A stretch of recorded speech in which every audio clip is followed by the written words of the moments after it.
This to everybody. I'm very excited. We have John Lamont here with us, who has submitted some pages, but is not actually here with us. I don't know. He's off somewhere Yeah. Oh, doing he's like doing his doing thing some where he kind of turns it on when important he thing. leaves. But look at this. I got an influencer in the RPG thing quote tweeting me and said, I read the first two comic books. I particularly enjoyed the fact that none of the characters were good. And by that, he means good as opposed to evil. So, see, everyone just being evil seems to be something people particularly like. There you go. There you go. Bad is good. Bad is everybody. I think now that we are in the information age, we can understand that no one is really good.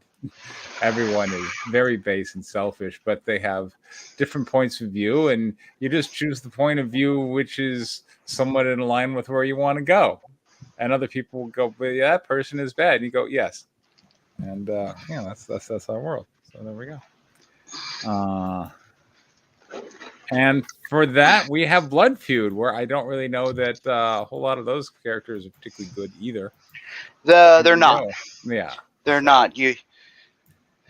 what can I say? 90s kids. There we go. Hooray. So this is the second half of Blood Feud. Now, this is the reworked version of Blood Feud. So first Yes. half of Blood Feud, remind us what happened. So basically, we met our main character Artemis. She Okay. got a tip about something we don't quite know yet. Yeah. All right. So now I'm used to. I've read a number of versions of Blood Feud, and I'm used to the living thralled companion of Decker being this wafy kind of chick who doesn't do a ton. But you're saying no, she was always a vampire hunter. We just didn't see it, or some shit. Or something. Yes. Remember, you know my fondness for slow burn stories with emergent characters. Okay. Yeah, think that, but times 1,000. Times 1,000. Okay. All right. And this is a book you plan to sell to people? Yeah. So, needless to say, I'm trying a different approach. Okay. So, I recall correctly from, what was it, 2 weeks ago or whenever it was, that approach started off really well, and we all just kind of quite liked it. Yes, that's what we did last week. Yeah. Okay. Now, and this comic book's going to be how many pages? So issue 1. Yes. So the screenplay is 18. So the final book is probably going to be 32 or around there. So this is going to be fairly fat, issue 1. Yes. You have a lot of material to cover, and all right. I was working on the screenplay for issue 2 today, and that was only 14 pages, and I reckon that'll probably be about 24 to 28. You still in touch with any of your own like screenplay writing peeps? No, I sent them a few. I sent an email blast. Yeah. Out to every. This was, I want to say, Angel of Darkness 2. So it was a couple campaigns ago. So yeah, that sounds about right, because I think it was the beginning of this year. I sent an email blast to everybody from my film screenwriting people that I haven't talked to in like a million years. And this, I sent it during the campaign run, but after it was funded, because I didn't want anybody to feel like, oh, I desperately need your help. So I sent an email blast to basically everybody in my address book, because I hadn't talked to them in like 5 years. And I'm like, hey, how you doing? This is what I'm doing. You can check it out by here. If you're interested in giving me a follow, this is my social, just the whole thing. One guy did email me. Awesome. Back. He said, oh, that's really, really cool. My kid, he's like 13 and he's interested in, being a screenwriter and maybe doing some of this comic stuff. That sounds kind of cool. Yeah. He was a filmmaker. He was a writer and director. I worked on a film. This is why I have the Discord. Remember, people go, "Hey, I'm on just go Discord link." There it is. Well, that was the thing. He sent me this whole thing.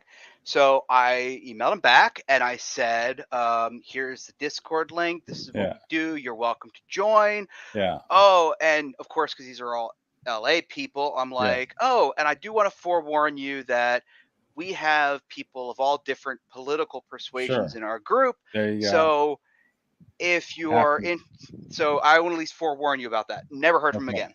All that right, was there my you go. last email. Easy. Easy. So that was the one guy that responded to my mass email. Okay. Of like probably 3 or 4 dozen people. Yeah. So yeah, that tells you how. There's a big quantity of people who express an interest in versus people who, you know, like actually suit up and show up versus people who do. But you know, I think the people who do, even the people who do, who maybe don't do it a lot and, you know, do a one-off. And I mean, like, look at Skinny. I mean, like, he's about to do his 3rd comic book. I think he by his own estimation is way farther along than he thought he would be. You know, Mulby, I mean, he shows some promise. He certainly needs to get his act together, but if and when that happens, the time he spent like having produced a book, having spent some time looking at writing, will have served him well. It's not like these experiences are lost. Like, I bet you next time we see him, he's an editor for DC. Could be. Could be. He'll be editing the AI comic books that they're writing. It's all because apparently, because that, which is exactly one of the reasons why the WGA is striking, is because they don't want their jobs to be turned into editors, where the producers just get a generated AI screenplay, hand it to a screenwriter, and pay them half their rate to basically fix it. Yeah. And they're like, yeah, no, we don't want to do that. Yeah. Fix this AI script that just got puked out. Oh, that's horrible. Anyway. All right. Yeah, I would be rebelling against that as well. All right. I think they have good cause for that. I stand in solidarity, Danny, with the WGA strike. There you go. So do I. Yeah. And actually, you know, the you guy should be I was able to make a living off of your money when someone else is definitely making a living off of your work. Yes. So anyway, all right. So we have some Blood Feud happening. All right, let's read some Blood Feud. Okay. Yeah. Exterior, New Orleans Street, Canal Street, rail car night. A blacked out, unmarked police charger with flashing red and blue lights pulls up to the rail car. Oh, yeah. 2 officers in street clothes, Decker and Nix, exit. Nix grins ear to ear, excited, while Decker remains deathly serious. I feel like Decker and Nix need a little bit more description. I'm assuming Nix is like a woman and Decker's like a buff police bro, but I don't know that. Decker is think buff 50 to 60-year-old dude. Oh, wow. Okay. And Nix is kind of like late 20s punk, you know, just, you know, still feeling his oats. These could all be. That's great. It would be better if you wrote it down. I'm gonna be next, dude. My first 1069. Wipe that stupid smile off your face. We got a job to do. Decker and Nix step. They sure do. Inside the rail. Oh, I see. So now, what I'll normally do is put ellipses. You should put ellipses. Yeah, inside the rail car. ... Finding the rail driver car. Sitting with Jorge. Yeah. What happened? You guys don't look like cops. She said something about night watchmen. That's us. She killed them. Our 1069's a chick. That's hot. Decker kneels beside Jorge. Did one of them bite you? Yeah. Pendejo took a chunk out of my arm. Oh. Then we Decker inspects the bandage. You're a goner. That's a good wrap. Looks like we got here just in time. She said, "You'd take care of me." Absolutely. We have a special clinic just for these situations. You're going to be fine. Let's get you up. Outside, Decker leads Jorge to the back of the squad car. From inside, Nick sticks his head out of the rail car.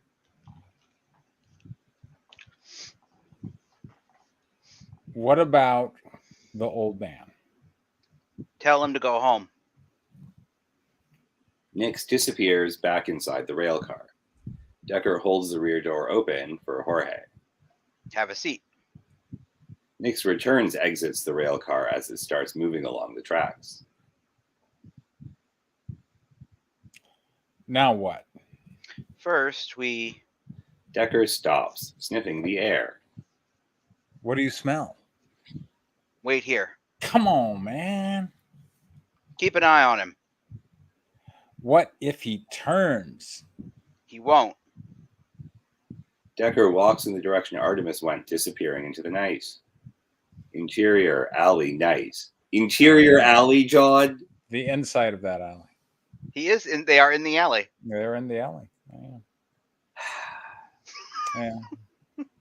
Of all the interior alleys, this one is the best interior alley. As Decker finds himself alone in an alley, he sniffs. Come out, Hunter. I can smell. Artemis steps out of the shadow. You smell funny. What's Jefferson? No concern of yours. It is when 3 fledglings start attacking humans, complaining they're starving and that Jefferson is closed.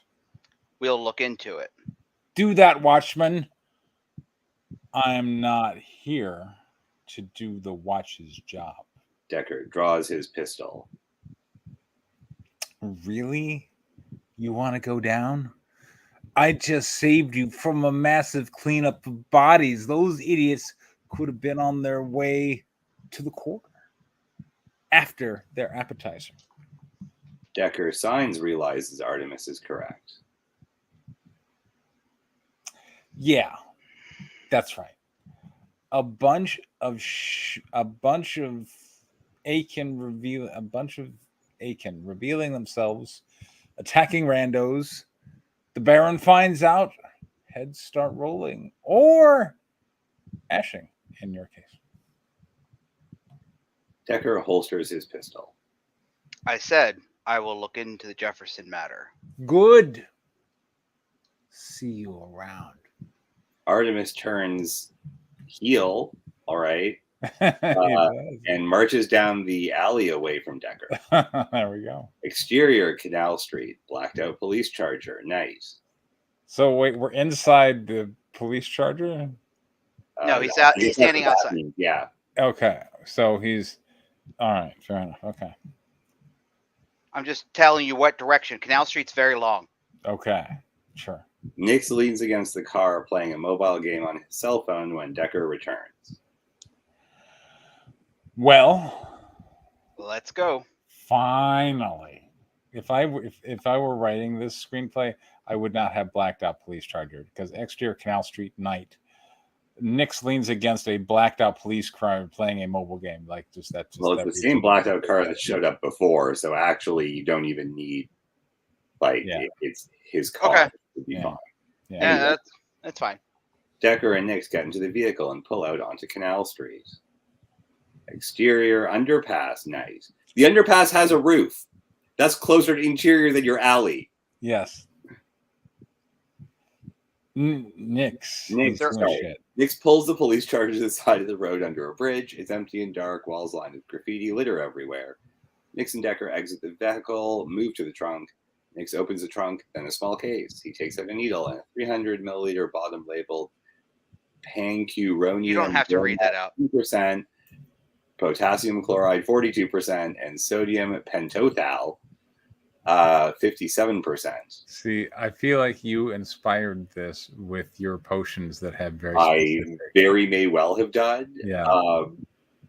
And I got those percentages from my AI research assistant. So hopefully There you they're go. correct. Yeah. I mean, sure. It really did not want to give me the chemical components of this drug. I mean, potassium chloride is it's fine up until it's lethal. So there you go. Yeah. Yeah. Not that one. Decker takes There's only one potassium chloride. There's not labeled chlorides. xylazine. Yeah. If he dies, he turns faster. Fine. Nix takes the vial and fills the needle. Decker walks around to the back of the police charger, opens the door. Jorge looks up at him, growing anxious. Officer? Would you step out of the vehicle? But Before Jorge can finish, Decker punches him in the chest, hard cracking ribs. Jorge coughs, winded. Decker grabs his arm, extending it out of the vehicle, allowing Nix to inject him with the syringe. There, relax. Just breathe. You're gonna need to go to sleep now. Jorge struggles, but Decker easily keeps him pinned. After a second, Jorge passes out. Decker pulls him from back of the car, lifting him over his shoulder. Walking to the trunk, he drops Jorge inside and closes the lid. We've just bought ourselves about 12 hours. Let's go see what the fuck is happening at Jefferson. fuck yeah. Exterior, Jefferson Free Clinic, night. Nix parks in front of the clinic. The windows and door are boarded up and covered in graffiti. The random letters in the neon mark are broken. Marquee. Marquee has two E's. Okay. Fair enough. It's pronounced Marquet. Nix and Decker exit the vehicle, walking down a dark alley along their side of the building. Side alley. Is that interior or exterior, John? It's along the side alley that I was just described in the above paragraph. I see. So it's interior, side alley. Gotcha. Yep, absolutely. The best kind of side alley. They approach a large steel door at the end of the alley. Decker bangs on the door. Keep your wits about you. A small slit in the steel door slides open. Inside, we see the jaw of a burly vampire. Large, oversized teeth and high-tech earpiece. Mega Chad vampire. Basically. What? Decker, Night Watch. We already had tonight's pickup. I'm in the mood for a nightcap. Open up. The Fuck slit you. is closed. With a loud click and bang, the door opens. Light from inside spills out into the alley. Hell yeah, it does. Interior, Jefferson Free Clinic. Lobby, night. Decker steps inside. Nix right behind him. Off to the side of the lobby is a small office with several security camera monitors and a rack of weapons. Another large burly vampire wearing a high-tech earpiece sits at the computers. He turns to Decker and Nix. This way. Interior, lounge, night. The doorman leads Decker into a small lounge area with several refrigerators set off to the side. The doorman opens one of the refrigerators. Inside hang several blood bangs. Good old blood bangs. Sometimes you want to. On the door are glass bottles resembling wine bottles. Glass or plastic? Decker scans the room. Nix, how many Aiken are reported to live in New Orleans? Anywhere from 5 to 10,000, not counting the watch, of course. And yet, the Jefferson Lounge is empty. Maybe no one's hungry. Of course, that's it. Decker turns to the doorman. No one must be hungry. We fed those who show up. I want to see the farm. That's not. Now, or did you forget you operate independently at the pleasure of the Baron? The doorman closes the refrigerator door. Follow me. Interior, Jefferson Free Clinic, warehouse/farm night. The doorman leads them into a large open warehouse-like room from a door on an upper catwalk. The catwalk appears to wrap around the entire room with several sets of stairs that lead down to the floor. Hanging from the ceiling are several large bags, each containing a nude, vacuum-sealed human. They are equipment with a breathing apparatus over their mouth and a codpiece over their hips. The air and waste tubes turn off to one side, going to a machine that monitors their vital statistics. There are 5 small lines that connect to each human from the neck, both arms, and both inner thighs, down to the right into another machine that pumps the blood out. Decker and Nix walks to the railing. Nix's nose twitches. I feel like this is right out of the way I write. Like, boom, big blocks of very descriptive. Here's what's going on. I love it, John. Congratulations. Yeah, thank you. They smell. They're all in bags, tied up kind of like the Matrix. Yes. Yeah, basically. And you did that in only 9 lines. Yes. Is that a good thing or a bad thing? That's great. Well, for a comic. He's suggesting you could have done it in less. I already said they smell. I said that. You'll get used to it. The smell of garlic sends you recoiling, but this is nothing. You could wait outside if you need to. No, I'm fine. Malik, a tall, slender, pale vampire, climbs the steps and approaches them. Good evening. To what do we owe the pleasure of the watch? The doorman exits the room back the way they came. Surprise inspection. I want to see the logs. Of course, this way. Decker looks at Nix, who starts turning green. He gestures Nix to follow. Who's your partner? I don't recognize him. This is Nix. He's a little green, but we'll make a proper watchman out of him, won't we? Decker pats Nix on the back, which causes him to start vomiting. Uh-oh. Decker laughs. Never gets old. Malik leads Decker to one of the terminals. Shall I download the data to his thumb drive? That won't be necessary. Decker pulls Malik aside so he can take control of the terminal. The lounge upstairs was empty. Must be a slow night. I see.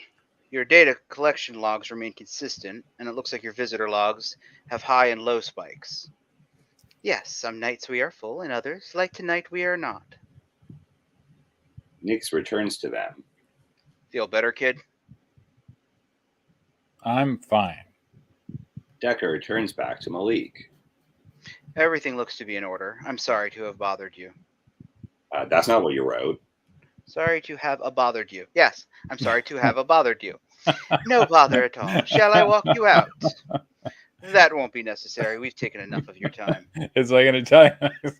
I'm sorry to have bothered. Interior police charger night. I now imagining it's a me Mario. Like every time Decker speaks, It's me, Mario. it's me, a vampire. It's kind of great. Nix and Decker return to the police car. Well, what do you think? They're clearly fudging their numbers. High and low spikes, massive. Now I want to consistent hear this in average. Mario voice. Clearly, they are fudging their numbers. I am. But yeah, It's too neat. what does that mean? That's what we need to find out. Uh-oh. End of the script. Interior, Artemis's apartment night. Artemis stands in her shower as the hot water washes the dirt and We had to work this in. again. Of course, absolutely. Yeah. What about the hunter? I'm sure we haven't seen the last of her, but she's the least of our concerns. Or her for now. Or her tits. Anyway. That's exactly what he meant. Yeah. Sure, we haven't seen your tits yet. Yeah. We'll have to hold on for Well, now. Wait. Depending on how the artist draws that final panel, yeah. Or how the artist draws the first 2 or 3 pages when they're in the strip club. There's that too. I got Anyway. bookends. This is issue 1. I got bookends. There you go. I gotta give my readers. See, I think it's very appropriate that the story is sandwiched in between as much boobs as the artist can draw. There we go. Well, all right. So we redid the story. So now issue 1 isn't concerned about the big vampire queen. We're now concerned about the Night Watch and whatever's going on the Jefferson Street blood dispensary. And that's what I got. I know that there are hunters and not hunters and the Night Watch. That's what I got. And I mean, that's good. I like it. I look forward to seeing where this goes. There you go. Before I say nice things, I would like to correct you. Issue 1, the last version we read, was never about the Blood Queen. Yes, Issue 1 was right. a very long, drawn-out argument with John about how the Blood Queen is going to show up on page 200. Yeah. Super cool. Yes, exactly. Issue Well, 1 was the about first- hanging around, not having a mission. Yeah. To that Yeah. end, I Yeah. quite liked that by the end of this segment, presumably our heroes, the fucking police, have a mission and a mystery to solve. Yes. Yay. They also have a clear antagonist. Yeah. Yay. Possibly 2 of them. Yay. Way to go. Yeah, like I feel like it checks the necessary boxes, you know. And you can go ahead and go right into constructives if you want. I'm sure you got a few. Many of your sentences were grammatical. That is true. Definitely not all of them. Yeah. It's getting real annoying whether or not AI is writing it for you or not. Yeah. Writing your shit. Yeah.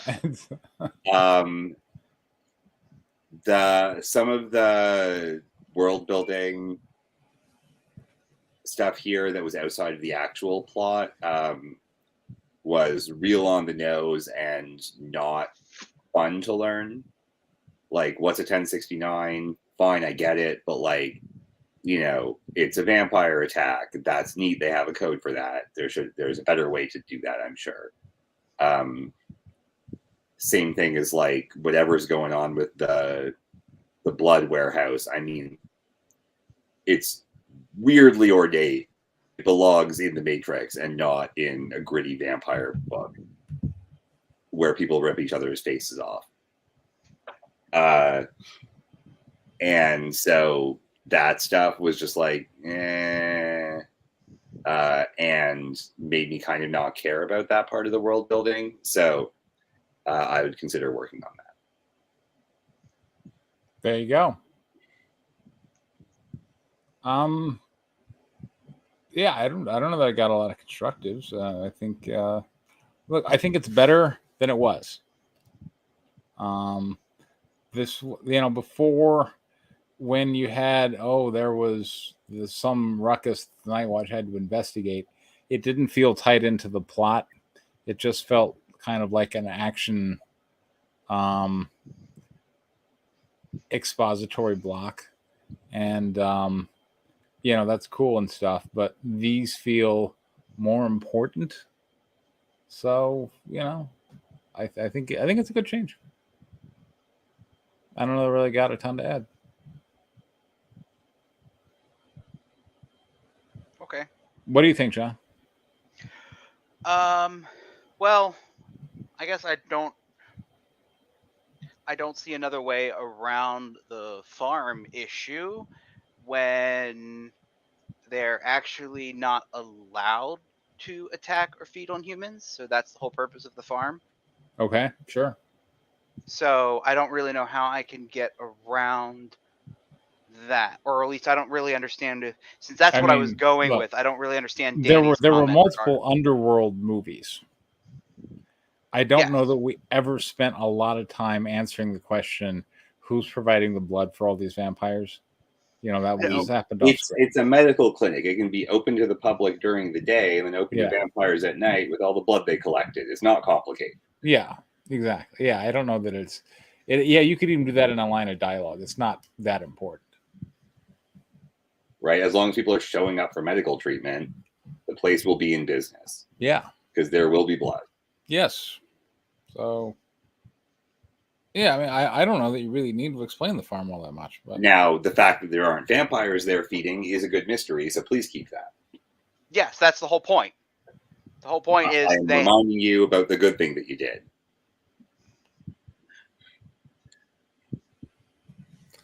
Anyway,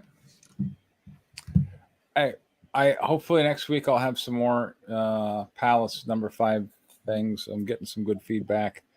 I gotta write up some stuff for security reports and get that out the door. But I look forward to getting back to writing. And other, you know, John, I think this is getting better. So there you go. And I think I'm gonna actually have a short film. There we go. Soon. I got a draft from my co-author, and I need to work on that. And that might be ready for next week if I get permission to share it. Okay, cool. Awesome. All right. Well, hopefully next week we'll all get together. All right.